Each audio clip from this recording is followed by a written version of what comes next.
আপনি তার ঘরটা দেখুন, আপনি তার ব্যবসাটা দেখুন, আপনি তার ছেলে মেয়েগুলোকে দেখুন, আপনি তার 24 ঘন্টা দেখুন, তার মধ্যে ইমানের কোনো গন্ধ পাওয়া যাচ্ছে, ইসলামের কোনো চিহ্ন পাওয়া যাচ্ছে নাকি আপনি দেখুন।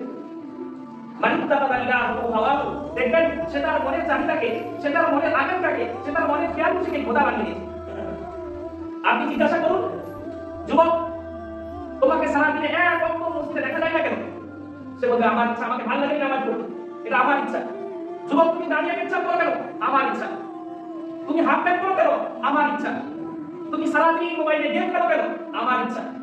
চাচা আপনি বাজারে 8 ঘন্টা কাটালে মসজিদে 1 ঘন্টা কাটাচ্ছেন না কেন? এটা আমার ইচ্ছা। আপনি আপনার ব্যবসায় মিথ্যা বলছেন, ধোঁকা দিচ্ছেন কেন? আমার ইচ্ছা। বোন আপনি পর্দা করছেন না কেন? আপনি এরকম বেপরদার সাথে কেন চলছেন? এটা আমার ইচ্ছা। আমার শরীর, আমার চেহারা, আমার ফেরারি, আমার মেকআপ বক্স, আমার দেহ, আমার শরীর আমি বাজারে দেখাই অথবা রেস্টুরেন্টে দেখাই